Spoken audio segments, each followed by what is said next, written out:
Kemudian kapal selam, udaranya panas dan juga lembab. Jika saya mengucapkan salam, jangan lupa hadirin jawab. Assalamualaikum warahmatullahi wabarakatuh.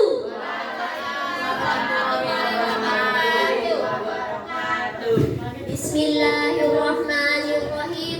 Rabbi shrah li sadri wa yassir li amri wahlul 'uqdatam min lisani yafqahu qawli. Amma ba'du.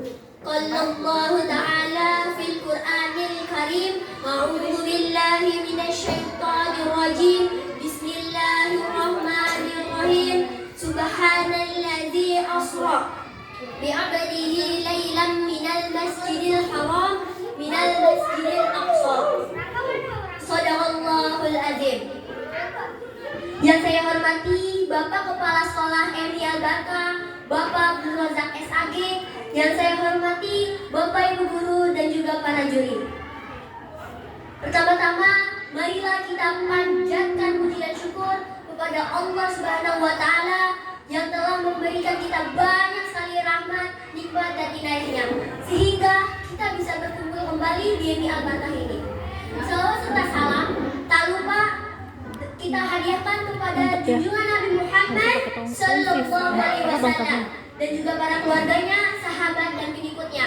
Semoga kita bisa mendapatkan syafaatnya di hari akhir nanti. Amin amin ya rabbal alamin. Amin. Hadirin, peristiwa Isra Mi'raj adalah peristiwa yang sangat besar yang dialami oleh Rasulullah Sallallahu Alaihi Wasallam.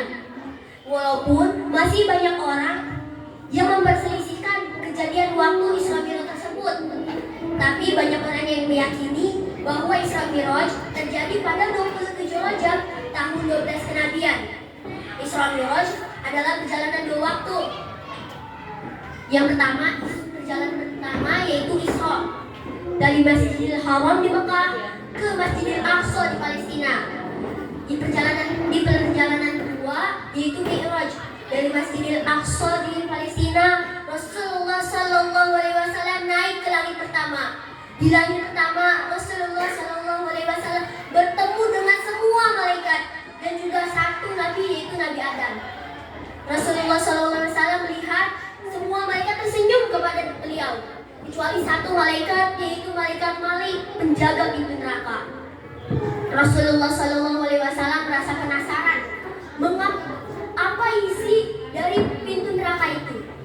Rasulullah Sallallahu Alaihi Wasallam meminta kepada malaikat Malik untuk membukakannya. Setelah dibukakan, betapa ketakutannya Rasulullah Sallallahu Alaihi Wasallam melihat isi dari neraka yang sangat banyak sisaannya. Semoga kita bisa dan jauh dari neraka. Amin amin ya rabbal alamin. Setelah dari langit pertama, Rasulullah Sallallahu Alaihi Wasallam naik kembali ke langit kedua, langit ketiga, langit keempat, langit kelima, langit keenam sampai langit ketujuh. Di langit ketujuh, Rasulullah Sallallahu Alaihi Wasallam bertemu dengan salah satu nabi, yaitu Nabi Musa. Saat Rasulullah sampai, Rasulullah melihat Nabi Musa terlihat sedih dan juga menangis. Malaikat Jibril merasa penasaran dan bertanya, "Wahai Nabi Musa alaihissalam, mengapa engkau menangis dan sedih?" "Aku menangis karena umatku lebih sedikit masuk surga dibandingkan dengan umatnya Nabi Muhammad Sallallahu Alaihi Wasallam. Padahal usiaku lebih banyak daripada Rasulullah Sallallahu Alaihi Wasallam." Rasulullah Sallallahu Alaihi Wasallam kembali naik lagi ke Sidratul Muntaha. Di Sidratul Muntaha, Rasulullah Sallallahu Alaihi Wasallam bertemu dengan Allah Subhanahu Wa Taala. Di sana Rasulullah Sallallahu Alaihi Wasallam mendapat perintah, yaitu sholat 5 waktu, sholat 50 waktu. Betapa banyak bukan? Setelah itu Rasulullah Sallallahu Alaihi Wasallam turun ke langit ketujuh. Di langit ketujuh, Rasulullah Sallallahu Alaihi Wasallam berbincang sedikit kepada Nabi Musa alaihissalam. Nabi Musa bertanya kepada Rasulullah Sallallahu Alaihi Wasallam, "Ya Nabi Muhammad Sallallahu Alaihi Wasallam, apa yang diperintahkan oleh Allah Subhanahu Wa Taala di Sidratul Muntaha?" Rasulullah menjawab, "Aku diperintahkan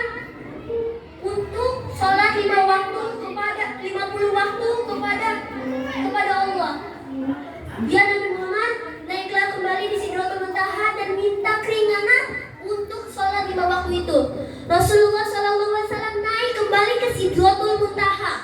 Di Sidratul Muntaha, Rasulullah SAW meminta keringanan sholat menjadi 5 waktu. Setelah itu Rasulullah SAW turun kembali ke bumi. Di bumi Rasulullah SAW sholat di Masjidil Aqsa dan menjadi imam para nabi-nabi terdahulu. Rasulullah SAW kembali lagi ke Mekah dan keesokan paginya Rasulullah SAW menceritakan kejadian Isra Mi'raj tersebut. Walaupun banyak orang yang tidak mempercayainya, kecuali satu orang yang mempercayainya, yaitu Abu Bakar As-Siddiq. Apa saja hikmah dari Isra Mi'raj ini? Yang pertama, Allah menyayangi hambanya. Allah memberikan Isra Mi'raj ini kepada Nabi Muhammad SAW karena Allah tahu Rasulullah SAW sedang sedih, telah ditinggalkan oleh 2 orang tercintanya, yaitu Bunda Khadijah dan juga pamannya Abu Bakar. Hikmah yang kedua, sholat itu penting. Saking pentingnya sholat, Allah Subhanahu wa Ta'ala memanggil langsung Rasulullah SAW ke Sidratul Muntaha tanpa perantara malaikat Jibril. Yang ketiga, menghapus risalah-risalah Nabi terdahulu. Saat di bumi, Rasulullah SAW menjadi imam para nabi-nabi terdahulu. Ini membuktikan bahwa nabi-nabi terdahulu mengikuti risalah-risalah Nabi Muhammad SAW. Yang keempat, Islam itu agama yang suci.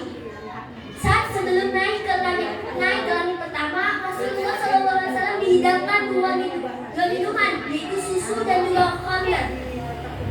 Rasulullah SAW memilih susu. Ini mengisyaratkan bahwa Islam itu agama yang suci. Sekian dari pidato saya. Kurang lebihnya mohon maaf. Jika ada sumber diladak, bolehlah kita menumpang mandi karena kamar mandinya lagi direnovasi. Wabillahi taufiq.